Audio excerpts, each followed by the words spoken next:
Hello friends, तो कैसे हैं यार। उम्मीद करता हूँ आप सभी लोग बहुत ही ज़्यादा अच्छे होंगे। पिछले कुछ वीडियो में हम लोगों ने सी का थोड़ा बहुत थियरी कवर किया था। हम लोगों ने कुछ सॉफ्टवेयर्स इंस्टॉल किए थे जहाँ पे सी की प्रोग्रामिंग हम लोग करने वाले थे। इस वीडियो में हम लोग अपना प्रोग्रामिंग या प्रैक्टिकल बोल सकते हैं उसे स्टार्ट करने वाले हैं। बीच में कुछ कुछ थियरी भी पढ़ते रहेंगे, कुछ कॉन्सेप्ट्स पढ़ते रहेंगे और उसका प्रैक्टिकली अप्लाई भी करते रहेंगे। सबसे पहले आज का हमारा टॉपिक है structure of C program. Audio Jungle.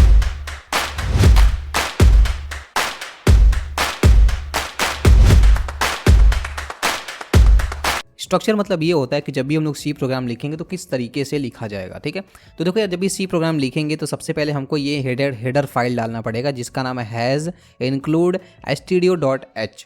ठीक, ये हेडर फाइल हम लोग क्या करेंगे, ऊपर डालेंगे। उसके बाद हम लिखेंगे इंट मेन की जगह वॉइड मेन भी लिख सकते हैं, बट आप अभी फिलहाल के लिए इंट मेन लिखिए। उसके बाद ये ओपनिंग ब्लॉक एंड ये क्लोजिंग ब्लॉक, ठीक है, ये दो चीज़ें रहेंगी और सेम इसी तरीके से रहेगा और सारा कोड हमारा इसी के अंदर आएगा। ठीक है, जब भी हमको कोड रन करवाना होगा हम इंट मेन के अंदर लिखेंगे।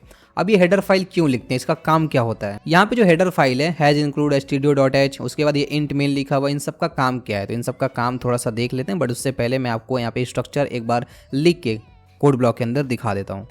गाइस, ये हमारा कोड ब्लॉक है और हम लोग यहाँ पे Ctrl+Shift+N से एक नया फाइल बनाते हैं। मैंने इसकी सारी सेटिंग्स पिछले वाले वीडियोस में बता रखी है, अगर आपने नहीं देखी तो जाके देख सकते हो। तो पहला स्टेप हमारा क्या था कि हम लोग यहाँ पे फाइल क्रिएट करेंगे। बनाने के बाद इस फाइल को पहले सेव कर लेते हैं। सेव करने के लिए Ctrl+S बटन दबाएंगे और यहाँ पे अपने फाइल का नाम लिखेंगे। तो मैं यहाँ पर लिखता हूँ कि structure.c, ठीक है, या ऐसा नहीं लिखते हैं, मैं लिखता हूँ hello world.c। ठीक है, ये मैंने प्रोग्राम का नाम दिया। अब इसको हम क्या करते हैं, सेव करते हैं। .c लगाते हैं क्योंकि हमारी ये सी फाइल है तो हमको यहाँ पे सी का एक्सटेंशन देना पड़ता है। इसके बारे में डिटेल में मैंने पिछले वीडियो में बता रखी है। सेव किया, ये हमारी फाइल बन गई। सबसे पहले ऊपर हम क्या लिखेंगे, यहाँ पे लिखेंगे has include INCLUD include studio नहीं है भाई, सब कई सारे लोग गलती कर देते हैं, STU लिख देते हैं, बट STU नहीं है, stdio.h। इसे हम लोग बोलते हैं हेडर फाइल। इसका नाम क्या है, हेडर फाइल। उसके बाद हम लोग यहाँ पे अपना मेन फंक्शन लिखेंगे। इसका नाम क्या है, मेन फंक्शन। इसके लिए लिखते हैं इंट मेन ओपनिंग क्लोजिंग और यहाँ पे ये दोनों ब्रैकेट। ये देखिए, इससे हम ओपनिंग क्लोजिंग पैरेंथेसिस बोलते हैं और ये हमारा opening block and closing block है। तो सेम आपको इसी तरीके से फिलहाल लिखना है। इन सब का मतलब मैं डिटेल में आपको समझाऊंगा क्यों लिखा जाता है इसको। ठीक है, इंट मेन के अंदर ही हम सारी कोडिंग अपनी करने वाले हैं। तो हम क्या करते हैं, एक मैसेज प्रिंट कराते हैं, हेलो वर्ल्ड। ठीक है, तो यही मैसेज हमेशा प्रिंट होता है। तो मैं यहाँ पे लिखता हूँ प्रिंट एफ। प्रिंट कराने के लिए या कोई चीज़ आउटपुट देने के लिए हम यूज़ करते हैं प्रिंट एफ का। प्रिंट एफ, उसके अंदर ब्रैकेट, फिर डबल कोड और यहाँ पे हम क्या लिखेंगे, हेलो वर्ल्ड। ये मैंने लिखा हेलो वर्ल्ड, ये हमारा मैसेज प्रिंट हो गया। लास्ट में हम लिखते हैं रिटर्न 0। ठीक है, अब ये रिटर्न 0 आपको हमेशा लिखना है। क्यों लिखना है, क्या काम होता है इसका, इसके बारे में हम खूब डिटेल में आराम से पढ़ेंगे। फिलहाल के लिए अभी हम लोग बस हेलो वर्ल्ड प्रिंट कराते हैं।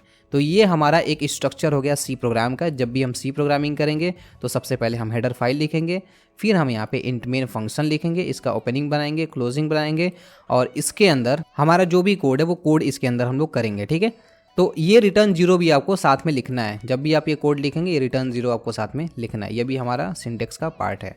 और यहाँ पर मैंने एक मैसेज प्रिंट कराया, एक कीवर्ड होता है print F function. Print F function के अंदर मैंने लिखा हेलो वर्ल्ड। अब ये क्या करेगा, हेलो वर्ल्ड प्रिंट करके दे देगा। ठीक है, हेलो वर्ल्ड एक मैसेज है, इसकी जगह आप कुछ भी लिख सकते हैं। तो रन कराने के लिए मैंने बताया था, यहाँ पे आएंगे बिल्ड एंड रन वाले ऑप्शन पे, इस पर क्लिक करेंगे। क्लिक करने के बाद यहाँ पे देखिए हमारा मैसेज प्रिंट हो गया। क्या प्रिंट हुआ, हेलो वर्ल्ड। देख सकते हैं यहाँ पे हेलो वर्ल्ड हमारा मैसेज प्रिंट हो गया है। अब इसको कट कर देते हैं। अब यहाँ पे आप कुछ भी लिख सकते हैं। कुछ भी क्या लिख सकते हैं भाई, चलो यहाँ पे लिख सकते हैं, कुछ भी लिख सकते हैं। ठीक है, मैंने लिख दिया, कुछ भी लिख सकते हैं। अब यहाँ पे कुछ भी लिख सकते हैं, क्या मैंने आगे भी डॉट लगा, इसके अंदर आप कुछ भी लिख सकते हैं, मतलब कुछ भी लिख सकते हैं। ठीक है, तो इसको मैं रन कराता हूँ। अब देखिए यहाँ पे हम जैसे लिखे थे वैसे यहाँ पे सिंपली आ गया, डॉट डॉट डॉट करके आ गया और यहाँ पे लिखा कुछ भी लिख सकते हैं। ठीक है, आई होप कि आपने समझ गया होगा कि इसके अंदर कुछ भी लिख सकते हैं। ये जो हमारा ओपनिंग एंड ये जो क्लोजिंग कोट है, डबल कोट है, इसके अंदर हमको यहाँ पे अपना मैसेज देना रहता है प्रिंट एफ के अंदर।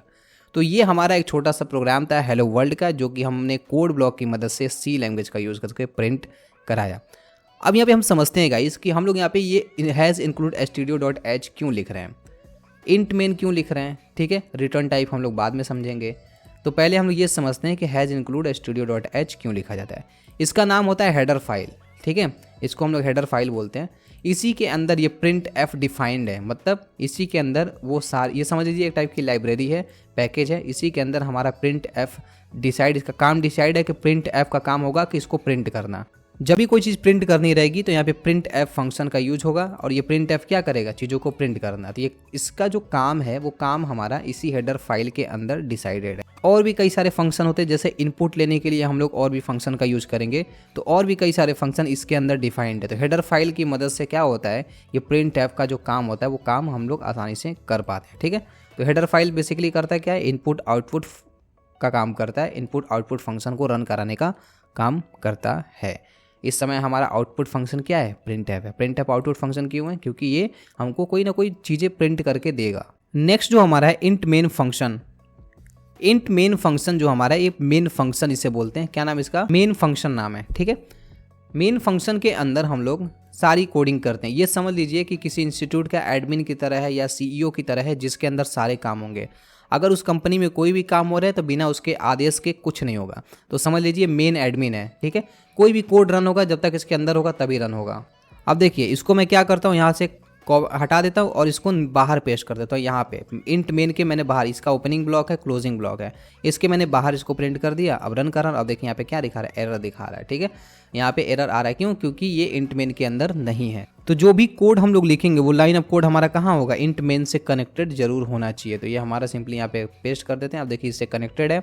अब यहाँ पे मैं रन कराता हूँ तो यहाँ पे हमारा प्रिंट हो गया है। सो गाइज आज के वीडियो में बस इतना ही हो कि आपको ये छोटा सा आपको सिंटैक्स समझ में आया होगा। आप अलग अलग मैसेज प्रिंट कराइए, अलग अलग चीज़ें प्रिंट कराइए। मैंने यहाँ पे स्क्रीन पे कई सारी चीज़ें दी हुई है, पैराग्राफ प्रिंट कराने के लिए कुछ क्वेश्चन दिया हुआ है। तो ये क्वेश्चंस आप लोग सॉल्व कीजिए, इस क्वेश्चन को कोड की मदद से करने की कोशिश कीजिए। आप जितनी बार चाहें उतनी बार प्रिंट एफ लिख सकते हैं। यहाँ पे देखिए मैंने कॉपी किया, इसको पेस्ट कर दिया। आप जितनी बार चाहें या जो मैसेज चाहें वो लिख सकते हैं। इसके अंदर आप कुछ भी लिख सकते हैं, यहाँ पे चाहें तो आप कुछ भी लिख सकते हैं, यहाँ पे चाहें तो आप कुछ भी लिख सकते हैं, जो आपको मन करे, ठीक है। तो मैंने यहाँ पे कुछ क्वेश्चंस दे रखा है, इस क्वेश्चंस को आप सॉल्व करना है। सॉल्व करने के बाद इस क्वेश्चन को करना है, ठीक है। और आप टेलीग्राम चैनल के अंदर शेयर कर सकते हैं। टेलीग्राम का लिंक आपको वीडियो का डिस्क्रिप्शन बॉक्स में मिल जाएगी, जहाँ पे अगर आपको कोई भी कोडिंग से रिलेटेड, प्रोग्रामिंग से रिलेटेड प्रॉब्लम होती है, चाहे किसी भी लैंग्वेज में, सी पढ़ा रहा हूँ बट किसी भी लैंग्वेज में आपको प्रॉब्लम होती है, तो आप वहाँ पे पूछ सकते हैं। आपका वहाँ पे सोल्यूशन, मैं पर्सनलाइज सोल्यूशन देने की कोशिश करूँगा। और कई सारी चीज़ें, कई सारे नोट्स, कई सारे ये स्क्रीनशॉट्स वगैरह सारी चीज़ें टेलीग्राम के अंदर आपको देखने के लिए मिल जाएंगी। सो गाइस आई होप कि आपको सारी चीज़ें क्लियर हो गई हैं। तो आज के वीडियो में इतना ही। एक चीज़ मैं और कहना चाहूँगा कि अगर आप में से कोई भी वेबसाइट डेवलपमेंट वगैरह करवाना चाहता है तो मैंने एक छोटा सा कॉन्टैक्ट अपने डिस्क्रिप्शन बॉक्स में दिया हुआ है। सिंपली कॉन्टैक्ट करके अगर आपको कोई वेबसाइट एप्लीकेशन बनवाना है, चाहे एंड्रॉइड एप्लीकेशन, चाहे वेब एप्लीकेशन, चाहे कोई वेबसाइट वगैरह बनवानी है किसी भी टेक्नोलॉजी के ऊपर, तो आप हमको कॉन्टैक्ट कर सकते हैं। आपको डिस्क्रिप्शन बॉक्स में उसका पूरा डिटेल मिल जाएगा कॉन्टैक्ट करने का, ठीक है। अगर आपने टेलीग्राम चैनल में ज्वाइन नहीं किया तो ज्वाइन कर लीजिए, क्योंकि वहाँ पे आपको अच्छी अच्छी चीज़ें देखने के लिए मिलेंगी। आज के वीडियो में इतना ही, मिलते हैं नेक्स्ट वीडियो में। Till then bye bye.